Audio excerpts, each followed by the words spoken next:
ආයිබන් කියලා අද පිළිගන්නවා මගේ දුවලා පුතාලා සියලුම දෙනාම ඔයාලා මේ සම්බන්ධ වෙලා ඉන්නේ 7 වසර ගණිතයේ පෙළ පොත මුල සිට සරලව කියන වීඩියෝ මාලාවත් එක්ක. ඉතින් දුවලා පුතේ ඔයාලගේ පෙළ පොතේ 16 වෙනි පාඩම අපි කරලා අවසන් කරානේ. 16 වෙනි පාඩම කරලා අවසන් කරා. ඉතින් දිග කියන පාඩම කරේ. ඉතින් ඒකේ ප්‍රශ්න ගැටලු තියෙන දේවල් මේ වීඩියෝ වල කමෙන්ට් වලට දාන්න කියලා කිව්වා. ඊට අමතරව ඒක කමෙන්ට් එකකින් ඉදිරිපත් කරගන්න බැරි දරුවන්ට WhatsApp group එකට ගිහිල්ලා ඒකේ group එක හරහා මේ ප්‍රශ්න ගැටලු ඉදිරිපත් කරන්න කියලා මම මේ වීඩියෝ වලදී කියලා තියෙනවා. ඉතින් මේ වීඩියෝ වලද කියන්න තියෙන්නේ ඒ දෙයම තමයි. ඉතින් මේ කරන පාඩමක ඕනම ගැටලුවක් දුවේ පුතේ ඔයාලට පුළුවන් යට තියෙන කමෙන්ට් සෙක්ෂන් එකට ගිහලා කමෙන්ට් එකක් විදිහට ඉදිරිපත් කරන්න පුළුවන්. නැත්නම් WhatsApp group එකට ගිහලා group එක හරහා මට ගැටලු ඉදිරිපත් කරන්න පුළුවන්. ඉතින් දුවේ පුතේ මේ කරන වීඩියෝ සෑම දෙයක්ම කරන්නේ ඉතින් පන්තියක වුණත් පුළුවන්ම දරුවව ටාගට් කරලා නෙමෙයි. ඉතින් බැරිම දරුවට තේරෙන විදිහට තමයි. ඉතින් ඊටාම සරලව තමයි මේ වීඩියෝ මාලාව කරගෙන යන්නේ. ඕනම පාඩමක් සාමාන්‍ය පැය එකමාරක් වගේ ඇතුළත වීඩියෝ එකකින් ඔයාලට දෙන්න පුළුවන්. ඉතින් දුන්නට වැඩක් නෑ. මොකද ඔයාලට ඒ දේ තේරෙන්නේ නැත්නම්. අන්න ඒ නිසා තමයි මේ සෑම ගැටලුවක්ම නැවත චුට්ට සාකච්ඡා කරලා ටික අපි මේ පාඩම් පෙළගැස්ම ගොඩනගාගෙන යන්නේ. ඉතින් ඒ කියන්නේ දුර්වලම දරුවෙකුට වුණත් ඒ දේ තේරුම් ගන්න පුළුවන් වෙන විදිහට තමයි අපි මේ පාඩම් මාලාවම කරගෙන යන්නේ. ඉතින් එහෙනම් වැඩි කතා වලට යන්න ඕනේ. අද ඔයගොල්ලොත් එක්ක සාකච්ඡා කරන්න තියෙන අලුත් පාඩමක්. නේ. හරි අලුත් පාඩමක් තියෙන්නේ වර්ගඵලය 17 වෙනි පාඩම. ඔයාලගේ පෙළපොතේ තියෙන 17 වෙනි පාඩම වර්ගඵලය කියන පාඩම තියෙන්නේ. ඉතින් 6 වසරේදීත් අපි සුළු සිද්ධාන්ත ටිකක් අපි සාකච්ඡා කරා. ඉතින් ඊට අමතරව මේ පාඩමේදී චූටි කොටස් ටිකක් ඔයගොල්ලන්ට වැඩි වෙලා තියෙනවා. ඉතින් අපි මේ දේවල් ඉගෙනගෙන මොනවද කියලා සාකච්ඡා කරගෙන යන ගමන් අපි මේ පාඩමත් ලේසියෙන්ම කරගෙන යන්නේ නේද? හරි පොඩි දේවල් ටිකක් තියෙන්නේ. හිමීට අපි step by step කරගෙන යම් මේ පාඩමත්. ඉතින් එහෙනම් යන් අපේ පාඩම මොකද්ද? 17 වෙනි පාඩම වර්ගඵලය කියන පාඩමට.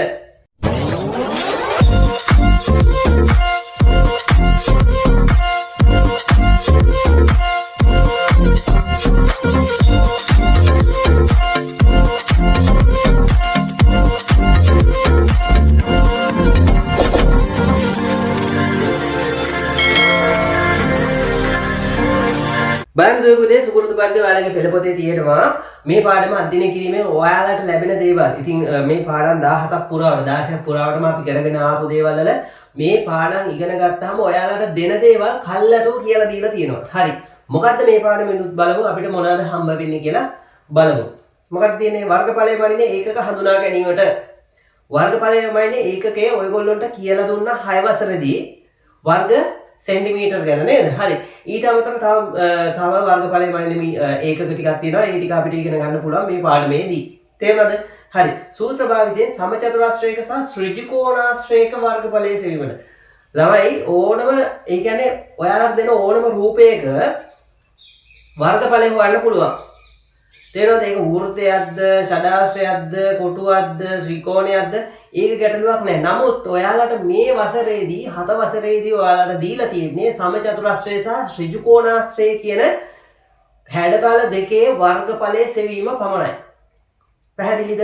ඔයාලා මේ ගණිතය කියන විෂය උඩට ඉගෙනගෙන ගිහිල්ලා සාමාන්‍ය පෙළ උසස් පෙළ දක්වා ගියොත් උසස් පෙළදී ඔයාලට දෙනවා මොනවද? සංයුක්ත ගණිතය කියලා විෂයක් තියෙනවා. ඔයාලට වෙනම තෝරගන්න. combined maths. තේරුණාද? ඒ විෂය ඔයාලා තෝරගත්තොත් ඔයාලට එතනින් එහාට ඉගෙනගෙන විශ්වවිද්‍යාලය දක්වා ඔයාලා ඉගෙනගෙන ඔයාලට එතනින් ඔයාලට පුළුවන් මොකද්ද? ඉංජිනේරුවෙක් විදිහට දෙයියනේ කියලා එළියට එන්න පුළුවන්. හරි. ඒ ගණිතයේ විෂය දිගට ඉගෙනගෙන ගියොත් ඇයි? ඒක විතරක්ද? ඒ විෂය උගන්වන ගුරුවරයෙක් වුණත් ඔයගොල්ලන්ට වෙන්න පුළුවන්. තේරුණාද? හරි. ඒ දේවල් වලට යනකොට ඒ ඇඩ්වාන්ස් දේවල් වලට යනකොට ඔයගොල්ලන්ට තියෙනවා ඕනම ඝන වස්තුවක හැඩතලයක ඔයාලට වර්ගඵලයම අයින්න දෙනවා. තේරුණාද? හරි. දැන් ඔයාලට මේ 7 වසරේදී ඔයාලට දීලා තියෙන්නේ මොකද්ද? 7 වසරේදී සමචතුරාශ්‍රයක සහ ඍජුකෝණාශ්‍රයක වර්ගඵලය බැලීම පමණයි. හරි. ඊට පස්සේ තියෙනවා මොකද්ද? සංයුක්ත තල රූප වල වර්ගඵලයේ සෙවීම සහ සංයුක්ත තල රූප හතර වටේම වැහිලා තියෙන සංවෘත රූප දීලා තියෙනවා. අන්න ඒ වගේ වර්ගඵලය හොයන්නත් පුළුවන් මේ පාඩමේදී. එහෙනම් ඍජු කෝණාශ්‍රය සමචතුරාශ්‍රය විතරද? නෑ ඒව එකතු කරලා හදපු සංවෘත රූප ගැන මේ කතා කරන්නේ. හරිද? හරි. ඊට පස්සේ වර්ගඵලය ආශ්‍රිත ගැටලු විසඳීමට හැකියාව ලැබෙනවා. ඔන්න ඔය දේවල් ටික ඔයාලට මේ පාඩම කරගෙන යනකොට ඉගෙන ගන්න පුළුවන්. හරි. ඔන්න වර්ගඵලය කියන්නේ මොකක්ද කියලා ඔයගොල්ලොන්ට හැදින්වීමක් කරලා තියෙනවා. පොතේ බලාගන්න මොකද 17 1 වර්ගඵලය. බලන්න. පෘෂ්ඨයක් පැතිරී ඇති ප්‍රමාණය මේ පෘෂ්ඨයේ වර්ගඵලය ලෙස හඳුන්වන බව 6 වසරේදී ඉගෙනගෙන තියෙනවද? පෘෂ්ඨයක පැතිරී තියෙන ප්‍රමාණයට අපි කියනවා වර්ගඵලයක් සරලව. මොකද්ද? පැතිරී තියෙන ප්‍රමාණයට තමයි වර්ගඵලයක් කියලා කියන්නේ. මේ පෘෂ්ඨයක ගත්තොත් දැන් මේ බෝඩ් එකේ ගත්තොත් මේ පැතිරිලා තියෙන මේ සුදු පාට පසුබිම මොකද්ද? මේ පෘෂ්ඨයේ මේ බෝඩ් එකේ වර්ගඵලය කියලා හඳුන්වනවා. ඕන් සරලවම කිව්වා. තේරුණාද? හරි මේ බිත්තිය ගත්තොත් මේ බිත්තියේ හතර මුල්ල වට වෙලා තියෙන මෙන්න මේ ප්‍රමාණයට කියනවා වර්ගඵලයක් කියලා. මේ බිත්තියේ වර්ගඵලය. මේ බෝඩ් එකේ මෙන්න වර්ගඵලය. තේරුණාද? මේ ෆෝන් එකේ මෙන්න වර්ගඵලය. තේරුණාද? ඔයාලගේ පොතේ තියෙනවා නම් පොතේ උඩ පසුබිම ගත්තොත් අන්න පැතිරලා තියෙන මේ පොතේ වර්ගඵලය. තේරුණාද? පැහැදිලිද? හා right. හරි ඊට පස්සේ දෙනවා වර්ගඵලය මැනීමට පැත්තක දිග සෙන්ටිමීටර් 1ක් වූ සමචතුරස්‍රාකාර ආස්තරයක වර්ගඵලය. සමචතුරස්‍රාකාර ළමයි සමචතුරස්‍රාකාර. තේරුණාද? පැත්තක දිග පැතිවල දිග එක සමාන වෙන ආස්තරයක්. හැබැයි ඒකේ ප්‍රමාණය කීයද? සෙන්ටිමීටර් 1යි. හරි ආස්තරයක වර්ගඵලය සම්මත ඒකකයන් ලෙස භාවිතා කරන බවද ඔබ ඉගෙනගෙන ඇත. එය හඳුන්වන්නේ වර්ග සෙන්ටිමීටර් 1ක් ලෙස වන අතර වර්ග සෙන්ටිමීටර් 1යි. උඩට 1යි යටට 1යි. එහෙනම් මේකේ වර්ගඵලය වෙන්නේ කොහොමද? දිග වැඩි කිරීම පළලෙන් මොකක්ද හම්බ වෙන්නේ? වර්ගඵලය කියන එක හම්බ වෙනවා. එතකොට ඒකේ ඒකකේ එන්නේ මොකද්ද? සෙන්ටිමීටර් වලින්ම වැඩි වුණොත් වර්ග සෙන්ටිමීටර් කියලා අපි ගන්නවා. තේරෙනවද? නැත්නම් සෙන්ටිමීටරේ වර්ගය කියලා ගන්න පුළුවන්. ඒක අපි සාමාන්‍ය විවහාරයේදී අපි කියනවා වර්ග සෙන්ටිමීටර් කියලා. හරි. උපන්දින සුබපැතුම් පත් දෙකක් රූපයේ දැක්කේ එක් කාඩ්පතේ පෘෂ්ඨයේ ප්‍රමාණය එම කාඩ්පතේ වර්ගඵලය ලෙස හඳුන්වනවා. ඔය දැන් ඔයාලට අර මම උදාහරණ වගේ කිව්වේ. ආන් ඒ වගේ තමයි මේ මොකද්ද මේ දීලා තියෙන්නේ? උපන්දින සුබපැතුම් කාඩ්. බර්ත්ඩේ කාඩ් ටිකක් දීලා තියෙනවා. ඒ වගේ පසුබිමේ මොකද්ද? පෘෂ්ඨයේ ප්‍රමාණය දීලා තියෙනවා. මොකද්ද? වර්ගඵලයක් ලෙස. හරි. ඒ කාඩ්පතේ පෘෂ්ඨ වර්ගඵලයට වඩා B කාඩ්පතේ පෘෂ්ඨ වර්ගඵලයේ විශාල බව ඔබට කිව හැකිය. ඒක සාමාන්‍ය දෙයක් නේ. මොකද්ද සාමාන්‍ය දෙයක් කියන්නේ? සාමාන්‍ය දෙයක් කියන්නේ ඔයාලට බලා ගන්න පුළුවන් මොකද්ද? පළවෙනි කාඩ් එකට වඩා දෙවෙනි කාඩ් එක ලොකුයි. එහෙමද? හරි. 6 ශ්‍රේණියේදී උගත් ඉහත කරුණු සිහිපත් කර ගැනීම සඳහා පුනරීක්ෂණ අභ්‍යාසය දෙන්න. බලන්න ඔයගොල්ලන්ට දීපු ඒවා අමතකද කියලා බලන්න නිකන් ඔයාලට නිකන් ටෙස්ට් එකක් දීලා තියෙනවා ටෙස්ට් එකක්. හරි රූප ටිකක් දීලා තියෙනවා නේද? හරි බලන්න එක් කුඩා කොටුවක වර්ගඵලය සෙන්ටිමීටර් 1ක් වර්ග සෙන්ටිමීටර් 1ක් කියලා ගන්නලු. හරි මම ඉස්සරව 60 තලයේ ඇද ගන්නම්. පළවෙනි එක බලන්න මොකද්ද දීලා තියෙන්නේ? මේ පැත්තට කොටු 4යි මේ පැත්තට කොටු 4ක් එන එකක්. ඔයාලට කො එකයි තුනයි හතරයි. හරි කොහොමද ඉන්නේ? ඒක කියන්නේ රාස්. හොඳයි. හරි. හරි මේක දිගයි වගේ. ඔන්න එහෙම නේද? හරිද? හරි දැන් රූපේ බලන්න. මේක ගන්න. පොඩි නදිනවා. හරි තුනයි. මේ පැත්තෙන්. හරි. හරිද? හරි. ඊළඟට දෙන්නේ. නේද? මේව දිනවා මේව. හරිද?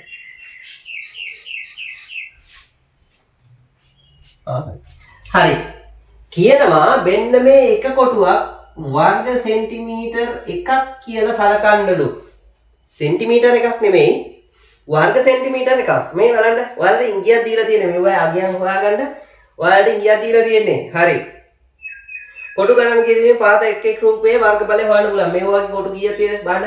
1 2 3 4යි 5 6 7 8 9 10ක් තියෙනවා. එහෙනම් මේකේ වර්ගඵලය කීයක් වෙනවද? 10යි වර්ග සෙන්ටිමීටර්.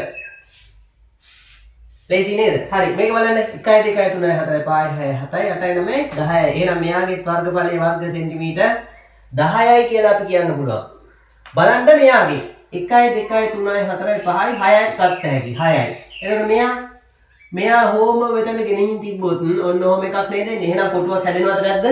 හැදෙනවා. එහෙනම් 1 2 3 4 5 6යි මේකයි 7යි වර්ග සෙන්ටිමීටර්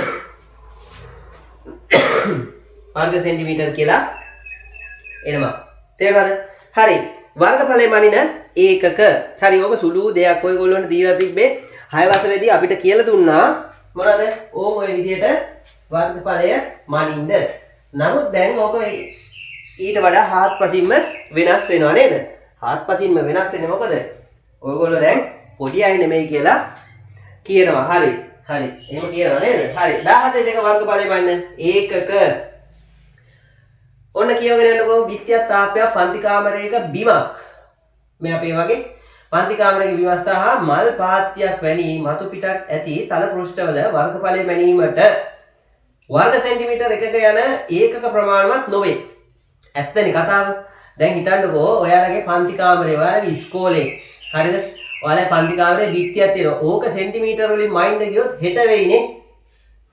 මයින්ඩ් සෑහෙන කාලයක් යනවනේ. කාලය පිළිබඳ ප්‍රශ්නයක් ඔය තියෙන්නේ. හරිද? එතකොට ඒ වගේ ලොකු වපසරියක් මනින්න මේ සෙන්ටිමීටර් වර්ග සෙන්ටිමීටර් කියන ඒකකයේ ප්‍රමාණවත් මදි කියන එක තමයි ඔය කියන්නේ. තේරුණාද පැහැදිලිද? හරි. හරි. මොකද්ද මේ කියලා දෙන්නේ? බිත්තිය. මයින්ඩ් පුළුවන්ද ලේසියකින්? බෑ. තාප්පයක් පුළුවන්ද? බෑ. හරි. පුළුවන් වැඩි කාලයක් යනවා. පුළුවන් බැරි නෑ පුළුවන්. වැඩි කාලයක් යනවා. හරි. පන්ති කාමරයක බිම. පන්ති කාමරේ බිම වයින්ද සෙන්ටිමීටර් වලින් බැරි නෑ පුළුවන්. හැබැයි වෙලාවක් යනවා. හරි. මල් පාත්තියක් ඕම් ඔය වගේ හින්දා ඒ වගේ තියෙන වපසරිය වැඩි නිසා මොකද වෙලා තියෙන්නේ? අපිට මැනගන්න ගොඩක් වෙලා යනවා කියන එක තමයි කියන්නේ. තේරුණාද? හරි. ඒ වායේ දිගමිනු බොහෝ විට ලබා ගන්නේද සෙන්ටිමීටර වලින් නොව මීටර් වලිනි. right. පැත්තකදී මීටර් වලින් ඊට පස්සේ තියෙනවා පැත්තක දිග මීටර් එකක් වූ සමචතුරස්‍රාකාර බිම් කොටසක් මතු පිට පිළිබඳව සිතන්න. එය පොතක ඇඳ දැක්වීමට නොහැකි තරමට විශාල වේ. එවැන්නක් රූපේ කුඩා කර ඇඳ මෙහි දැක්වේ. බලන්න මීටරයක කොටුවක් අඳින්න පුළුවන් පොතේ? බෑනේ නේද? බෑ. හරි. නමුත් එහෙම එකක් හිතාගන්න කියලා කියනවා. හරි. එහෙම එකක් හිතලා ඔන්න පොතේ දීලා තියෙනවා කොටුවක් දීලා තියෙනවා. ඒක මීටර් එකක් දිගයි කියලා හිතන්න. මීටර් එකක් පළලයි කියලා හිතන්න. අන්න ඒ වගේ ආස්තරයක වර්ගඵලය අපි කොහොමද එනමයින්නේ? එක් වරක් එකමයි මීටර වල මීටර වර්ග මීටර කියලා එනවා. හරි. ඔන්න ඕක තමයි කියන්නේ. හරි. ආස්තරයක වර්ගඵලය වර්ග මීටර එකක්.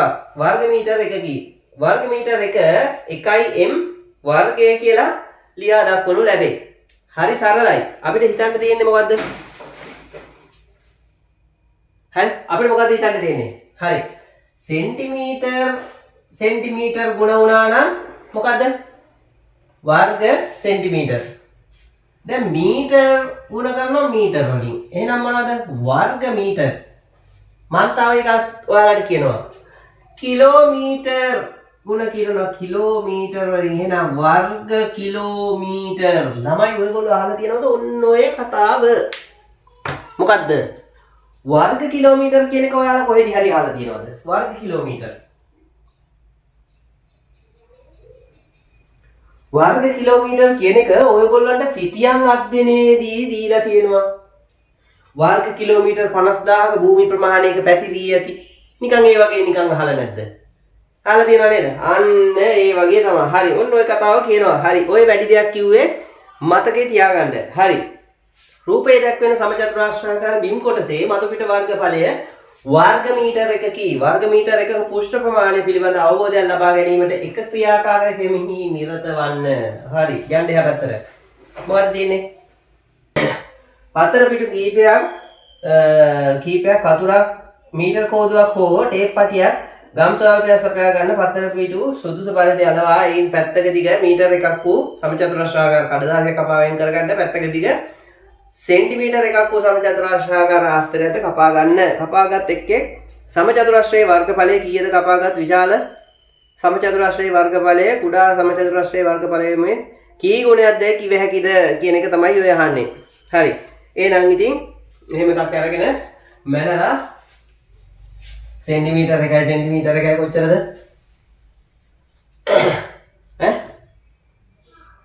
සෙන්ටිමීටරයට මීටර 100යි නේ. එහෙමද? මීටරයට සෙන්ටිමීටර් 100යි. එතකොට ඔයාලට වර්ගඵල අතර වෙනස ඔයාලට හිතා ගන්න පුළුවන් වෙයි. හරි. බලන්න. ඉහළ ක්‍රියාකාරකම අනුව ඔබට වර්ග මීටර් එකක පෘෂ්ඨ ප්‍රමාණය වර්ග සෙන්ටිමීටර් එකක පෘෂ්ඨ ප්‍රමාණයට වඩා ඉතා විශාල බව අවබෝධ වන්නට ඇත. ඔක අහන්නත් දෙයක්දනේ. මීටර එක කොටුවකට වඩා සෙන්ටිමීටර චූටි කොටුව පොඩිද නැද්ද? පොඩිනේ. හරි. යන්න 17 එක අභ්‍යාසයට. හරි. පාසලක වූ තාපයක චිත්‍ර ඇඳීම සඳහා ඒ සමචතුරස්‍රාකාර හා ත්‍රිකෝණාශ්‍රාකාර කොටස් වලට වෙන් කර ඇති අයුරු රූපයේ දැක්වේ. චිත්‍ර ඇඳීමට වෙන් කර ඇති මුළු පෘෂ්ඨ ප්‍රමාණය වර්ග මීටර් කීයද කියලා අහලා තියෙනවා. හරි. බලන්න. මොකද මේ තියෙන්නේ? මොකද්ද කියන්නේ? චිත්‍රයක් අඳින්න ඉස්කෝලේ මේ තාප් එක මොකද්ද? චිත්‍ර අඳින්න වෙන් කරලා තියෙනවලු කොටසක් ඒකේ ත්‍රිකෝණාශ්‍රාකාර කොටස සහ මේක ත්‍රිකෝණාශ්‍රය කියලා හිතන්න. උපකල්පනය කරන්න. අපි ඉස්සර පාඩමේදී කිව්වනේ උපකල්පනය කරන්න. හරි. ස්මාර්ට් බෝඩ් නෑනේ මට. ඒක හින්දා අනිද්ද සිද්ධ වෙනවා. හරි. හරි. මේක 1 මීටර් මෙයත් 1 මීටර්. මෙයා භාගයයි මීටර්. එහෙනම් මෙයා හරියට මෙයාට වඩා භාගයක් නේද? හරියටක්නේ. හරි. එහෙනම් හොයාගෙන යන්න පුළුවන්. සම්පූර්ණ වර්ගඵලය හොයන්න පුළුවන්. මේ එක කොටුවක එහෙනම් කීයද එහෙනම්? 1 වර්ග මීටර්නේ. එහෙනම් ඒ වගේ කීයද? 1 2 3 4 5 6යි. එහෙනම් මේ කොටු ටිකේ වර්ගඵලය කීයද? 6යි වර්ග මීටර්. හරි. මේ ටිකේ හොයන්න කොහොමද? මෙයයි එකතු කරොත් 1යි. මෙයයි 1යි. මෙයයි 1යි. ඇයි? මේකේ භාගයන්නේ හරියට. එහෙනම් මෙයයි මේ භාගේ එකතු කරපුවම මේ වගේ එකක් හැදෙනවා. මේ භාගේ මේක භාගේ එකතු කරපුවම එකක් හැදෙනවා. මේ භාගේ මේ එකතු කරපුවම එකක් හැදෙනවා. එහෙනම් මේ භාග 6 එකතු කරාට පස්සේ අපිට සම්පූර්ණ 3ක් එකතු වෙනවා. එහෙනම් 3යි වර්ග මීටර. එහෙනම් ඔක්කොම මේ චිත්‍ර අඳින්න දීලා තියෙන මේ සම්පූර්ණ කොටසේ වර්ගඵලය කීයද? 6යි 3යි කීයද? 9යි වර්ග මීටර කියලා අපිට උත්තරේ එනවා. පැහැදිලිද? හරි. දෙවෙනි එක බලන්න. දෙවෙනි එකත් ඒ වගේම රූපයක් දීලා තියෙන්නේ. හරි. මොකක්ද කියන්නේ? සමාන සමචතුරාශ්‍ර ත්‍රිකෝණාශ්‍ර වලින් සෑදී ඇති මෙම රූපයේ වර්ගඵලය වර්ග මීටර වලින් කීයද? වර්ග මීටර වලින් කීයද? හරි. හරි. මෙයා වගේමයි මෙයා. ඒ කියන්නේ මෙයා භාගයයි මීටර. මෙයා 1යි මීටර. ඒ කියන්නේ මෙයාත් 1යි මීටර. ඇයි මෙයාත් 1යි මීටර කියලා ගත්තේ බං? මේ කොටසත් 1යි මීටර කියලා ගත්තේ ඇයි? සමචතුරස්‍රාකාර කොටස් සහ ත්‍රිකෝණාශ්‍ර කොටස් කියලා තියෙනවා. හරි. මෙයා සමචතුරස්‍රයක්. හරි. එහෙනම් සුළු දෙයක්නේ. හරි බලන්න එහෙනම් 1 වර්ග සෙන්ටිමීටර එකක් මේකේ වර්ගඵලය. එහෙනම් ඒ වගේ 1 2 3යි 4ක් තියෙනවා. 4යි වර්ග මීටර. එතකොට මේ දෙන්න එකක්, මේ දෙන්න එකක්, මේ දෙන්න එකක් වෙනවා. එහෙනම් එයාට එකතු කරන 3යි වර්ග මීටර. කොහොම කීයද? 7යි වර්ග මීටර කියලා එනවා අපිට උත්තරේ. පැහැදිලිද? තමයි මේ උඩ ටික ගත්තේ කොහමද? මේ භාගේ එකතු කරලා එකක් හැදුවා. මේ භාගේ එකක් හැදුවා. මේ භාගේ එකක් හැදුවා. එහෙනම් 3ක් එකතු කරනවා. මෙන්න මේ 3 4යි 3යි 7යි කියලා අපි ගත්තා. පැහැදිලිද? හරි. හරි. බලන්න 17 3 සමචතුරාශ්‍රයක වර්ගඵලය සහ ත්‍රිකෝණාශ්‍රයක වර්ගඵලය සඳහා සූත්‍ර.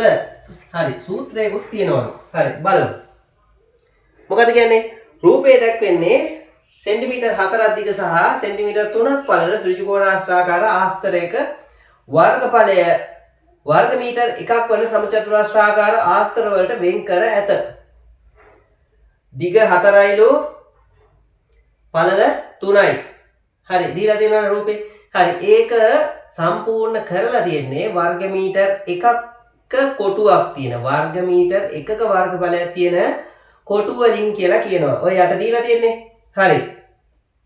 ආස්තර වලින් වෙන් කරලා ඇද. යන්න එහා පැත්තට මොකද? මේ කුඩා සමචතුරාශ්‍ර 12ක් ඇති බව. හරිනේ. 4 8 12. කොටු 12ක් තියෙනවා. ඇති බැවින් මෙම ත්‍රිකෝණාශ්‍රාකාර ආස්තරයේ වර්ගඵලය 12යි වර්ග මීටර වර්ග සෙන්ටිමීටර කි. මෙම ත්‍රිකෝණාශ්‍රාකාර ආස්තරයේ දිග 4යි cm වේ. හරි. පේලියක ඇති සමචතුරාශ්‍ර ගන්න කීයද? 4යි. පේලියකට 4යි. පේලි ගණන කීයද? ඒ වගේ 4 කොටවල් 3ක් තියෙනවා. එහෙනම් මුළු සමචතුරස්‍රය ගණන සමානයි 4 වරක් 3 12යි කියලා දීලා තියෙනවා. එහෙනම් රූපයේ වර්ගඵලය කීයක් වෙන්න ඕනද? 12යි වර්ග සෙන්ටිමීටර්. හරි. ත්‍රිකෝණාශ්‍ර ආස්තරයක දිග සෙන්ටිමීටර් 4ක්ද පළල සෙන්ටිමීටර් 3ක්ද බැවින් රූපයේ වර්ගඵලය හොයන්න පුළුවන් මොකද්ද? ත්‍රිකෝණාශ්‍රයේ එහෙනම් වර්ගඵලය හොයන්න පුළුවන් මොකද්ද? ත්‍රිකෝණාශ්‍රාකාර මේ රූපයේ වර්ගඵලය හොයන්න පුළුවන්. දිග වැඩි කිරීම පළලෙන් අපිට වර්ගඵලය හොයන්න පුළුවන්. හරි. ඊයේද පැහැදිලි කිරීම අනුව වර්ගඵලය වර්ග සෙන්ටිමීටර් 1ක් වූ කොටු ගණන් කිරීමෙන් තොරව ත්‍රිකෝණාශ්‍රාකාර ආස්තරයේ දිග සහ පළල ගුණ කිරීමෙන් එහි වර්ගඵලය ලබාගත හැකි බව පෙනේ. මේ තවදුරටත් තහවුරු කර ගැනීම සඳහා පහත සඳහන් ක්‍රියාකරමෙහි නිරත වන්න. හරි. පළවෙනි එක බලන්න. පළවෙනි රූපය හරි වර්ගඵලය. පළවෙනි රූපයේ වර්ගඵලය සමානයි. හරි. පැත්තක දිග 3යි. හරි. පැත්තක දිග සෙන්ටිමීටර් 1ක් කියලා සලකන්න කියන්නේ. හරි. කොටු 3ක් තියෙනවා. ඒ කියන්නේ 3යි cm. ගුණ කරනවා. උඩට කීයක් තියෙද? ඒ වගේ සෙට් කීයක් තියෙද? 5ක් තියෙනවා. 5යි cm. හරි. 3 අරක් 5 15යි වර්ග සෙන්ටිමීටර්. ඇයි ඒ සෙන්ටිමීටර් ගුණ කරනවා මේකේ වර්ගඵලයක් හොයන්නේ. හරි. දෙවෙනි එකේ වර්ගඵලය සමචතුරස්‍රයක් තියෙන්නේ අහන්නත් දෙයක්ද? පැත්තක 3යි උඩට 3යි 3යි cm ගුණ කිරීම 3යි cm. එහෙනම් 9යි වර්ග සෙන්ටිමීටර් කියලා එනවා ඒකේ වර්ගඵලය. හරි. ඊට වඩා ලොකු එකක් තියෙනවා ඕන c අකුරෙන්. මේවා b නේ. මේක a. ඔන්න b වර්ගඵලය ලේසි. හරිද? හරි. පාතට 5යි උඩට 5යි. හරි. 5යි cm ගුණ කිරීම 5යි cm. ළමයි මේ සෙන්ටිමීටර් 5යි කියලා මම ගත්තේ කොහමද? සෙන්ටිමීටරේ දිග වෙන කොටු වලින් තමයි මේ රූප හදලා තියෙන්නේ කියලා උඩින්ම දීලා තියෙනවා. ඒකයි මේකේ දිග ප්‍රමාණවත් මේ විදිහට ගන්නෙ. තේරුණාද? හරි. 5 5 25යි වර්ග සෙන්ටිමීටර් කියලා එනවා. හරි. ඊගාව එක හදන්න නැතුව කියමු. අපි ලියන්න නැතුව කියමු. මොකද්ද? D වල තියෙනවා 3යි උඩට 2යි. හරි. 3 අර 2 කීයද? 3 අර 2 6යි වර්ග සෙන්ටිමීටර් කියලා එනවා D වලට. හරි. E වල බලන්න E වල යට තියෙන 6යි. ඒ කියන්නේ යට පේලියේ කොටු 6යි. උඩට පේලි 3යි. එහෙනම් 6 වර 3 18යි වර්ග සෙන්ටිමීටර් කියලා එනවා අපිට. හරි. යන් එහා පැත්තට. හරි. ඔන්න තව එකක් දීලා තියෙනවා ඔයාලට. මේක ටෙස්ට් කරලා බලන්න. හරි. මොකද්ද මේ කියන්නේ? නෑ. මොකද්ද මේ තියෙන්නේ? හරි. වගුව තියෙන්නේ. හරි. වගුවේ පුරව ගන්න තමයි තියෙන්නේ. හරි. පේලි ගන්න තියෙනවා. පේලි කැටි කොටු ගන්න තියෙනවා කීයද? හරි. පේලි ගන්න තියෙනවා. රූපේ සුවිශේෂී නම තියෙනවා. හරි. ලේසි නේද? හරි. දැන් ඔය මේකට පුරව ගන්න ඕන කරන ඔක්කොම જાති ටික අපි අතින් කියවුණා. මොකද්ද? පළවෙනි රූපේ මොකද්ද? පාතින් 3යි උඩට 5යි මොකක් වගේද? ත්‍රිකෝණාශ්‍රයක්. එහෙනම් මුළු කොටු ගන්න කීයද? 3 අර 5 15යි. එහෙනම් වර්ගඵලය වර්ග සෙන්ටිමීටර් 15යි. ත්‍රිකෝණාශ්‍රාකාර ආස්තරයේ දිග ගුණ කිරීම පළල සමානයි වර්ගඵලය. ඔන්න ඒ සමීකරණය දුවත් ඕකම එනවා. හරි. දෙවෙනි එක මොකද්ද? සමචතුරස්‍රය. හරි. 3 අර 3 9 කියලා ආවා. C සමචතුරස්‍රය. 5 අර 5 25යි කියලා ආවා. D ත්‍රිකෝණාශ්‍රය. 3 අර 2 6යි කියලා ආවා. ඊට පස්සේ E පැත්ත ත්‍රිකෝණාශ්‍රය. යටින් යට පේලියකට තියෙනවා කොටු 6ක්. ඒ වගේ 3ක්. හරි. 6 වර 3 18යි. හරි. ඕක තමයි ඔය දීලා තියෙන්නේ. හරි. බලන්න කියව ගන්න. සිංහල පාඩමක් වගේ යන්නේ. කිසිම ගතියක් නැහැ නේද? ඔව්. ත්‍රිකෝණාශ්‍රාකාර ආස්තරයක වර්ගඵලය සඳහා වූ සූත්‍ර. මෙම ක්‍රියාකාරකමට අනුව එක් එක් රූපේ කොටු ගණන් කිරීමෙන් ලැබෙන වර්ගඵලය ත්‍රිකෝණාශ්‍රාකාර ආස්තරයේ දිග සහ පළල ගුණ කිරීමෙන් ලබාගත හැකි බව පැහැදිලි. පැහැදිලිද? පැහැදිලි. හරි. දැන් අපි පැත්තක දිග ඒකක L හා පැත්තක පළල ඒකක B වූ ඍජුකෝණාශ්‍රාකාර ආස්තරයේ වර්ගඵලය සඳහා සූත්‍රයක් ලබා ගන්නලු. මොකද කියන්නේ? ඔන්න රූපේ දීලා තියෙනවා. දිග මොකද්ද? L. පළල B කියලා අරන් තියෙනවා. ඍජුකෝණාශ්‍රාස්තරයේ වර්ගඵලය සමානයි දිග ගුණ කිරීම පළල නම් දිග L කියලා දුන්නා, පළල B කියලා දුන්නා. හරි, පාඩ කරලා දැන් පාඩ කරලා තියෙන්නේ මොකද්ද? දිග ඒකක L හා පළල ඒකක B වූ ඍජුකෝණාශ්‍රාකාර ආස්තරයේ වර්ගඵලය වර්ග ඒකක A ලෙස ගත් විට වර්ගඵලයේ A කියලා ගත්තොත් A සමානයි LB කියලා අපිට සූත්‍රයක් ගන්න පුළුවන්. L කියන්නේ මොකද්ද? මොකද්ද? දිග. B කියන්නේ මොකද්ද? පළල කියලා ගන්න පුළුවන්. හරි. ඔන්න එක සූත්‍රයක් දුන්නා. හරි, ඊගොල්ලෝ බලන්න සමචතුරස්‍රාකාර ආස්තරයේ වර්ගඵලය සඳහා වූ සූත්‍රය. ඍජුකෝණාශ්‍රයට දුන්න වර්ගඵලයේ සූත්‍රය මොකද්ද ළමයි? මොකද්ද ඍජුකෝණාශ්‍රයට? A සමානයි LB කියලා දුන්නා. මේ කියන්නේ වර්ගඵලය. වර්ගඵලය. මේ මොකද්ද? දිග. මේ මොකද්ද? පළල. මේ ඍජුකෝණාශ්‍රයට.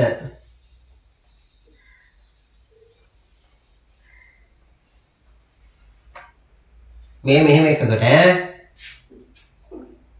හරිද?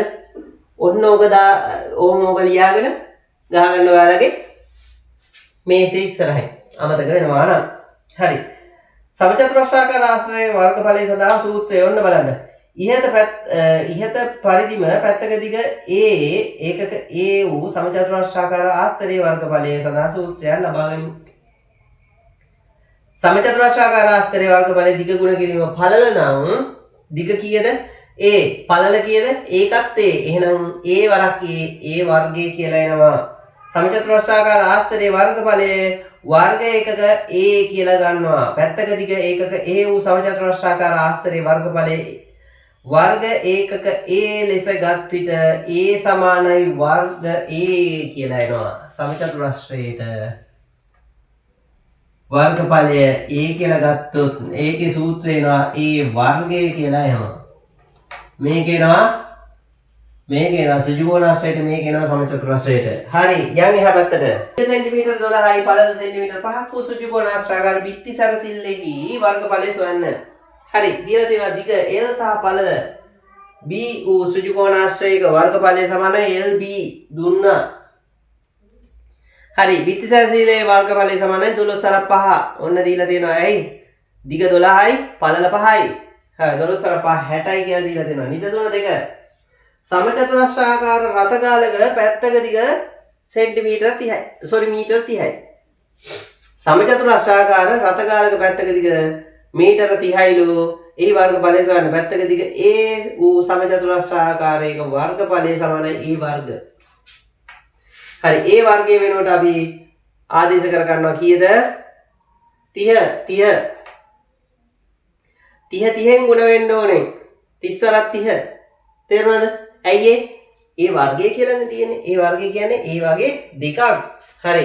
එහෙනම් පැත්තක දිග මීටර් 30ක් වූ රථගාලයේ වර්ගඵලය 30 වරක් 30 900යි වර්ග මීටර් කියලා එනවා. නිදසුන 3 දිග මීටර් 12යි පළල මීටර් 3ක් වූ හරි පළල මීටර් 3ක් වූ මොකද්ද? ඍජුකෝණාශ්‍රාකාර බීම් කොටසක වර්ගඵලය සමාන වර්ගඵලයක් ඇති වෙනත් ඍජුකෝණාශ්‍රාකාර බීම් කොටසක පළල මොකද්ද? දිග මීටර් 12ක් සහ පළල මීටර් 3ක් වූ ඍජුකෝණාශ්‍රාකාර බීම් කොටසක වර්ගඵලයට සමාන වර්ගඵලයක් ඇති වෙනස් ඍජුකෝණාශ්‍රාකාර බීම් කොටසක පළල මීටර් 4කි. එහි දිග සොයන්න. දිග L හා පළල B වූ සමචතුරස්‍රාකාරයේ ඍජුකෝණාශ්‍රයේ වර්ගඵලය සමානයි LB කියලා එනවා. හරි, දිග 12යි පළල 3ක් වූ බීම් කොටසේ වර්ගඵලය හොයලා ඉමු.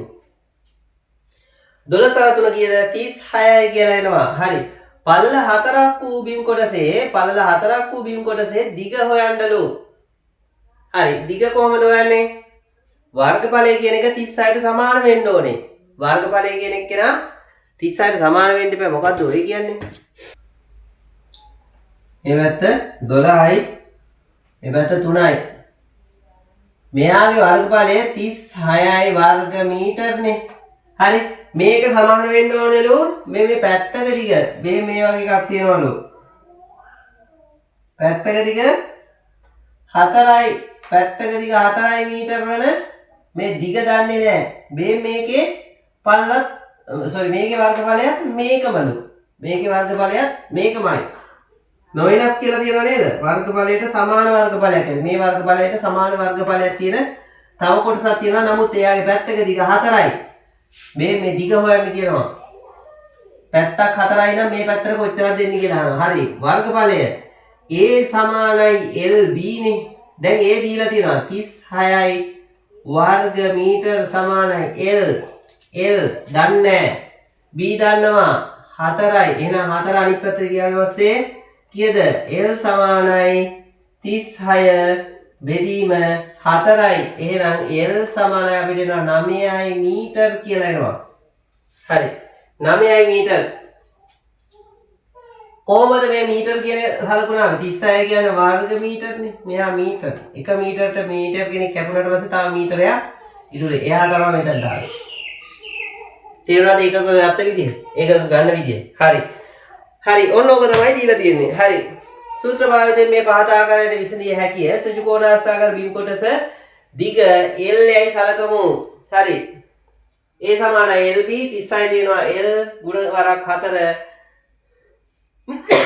4යි L කියන එක සමානයි 36ට L තනි කර ගන්න ඕනේ හින්දා L තනි කර ගන්න ඕනේ හින්දා 4ෙන් බෙදුවා ඒක මම එකපාරම මෙතන දාලා තියෙනවා ඔන්න ඔයාලට පොතේ දීලා තියෙනවා L සමානයි 36 බෙදීම 4 කියලා දාලා තියෙනවා සමානයි 9 මීටර කියලා දීලා තියෙනවා. ත්‍රිකෝණාශ්‍රාකාර බිම් කොටසේ දිග එන කීයද? එන මේ කොටසේ දිග කොච්චරක් වෙනවද මෙතන? දිග කීයද? 9යි මීටර කියලා එනවා. 9යි මීටර. පැහැදිලිද? හරි. ඒකත් එක්ක යන් අපි 17 දෙක අභ්‍යාසයට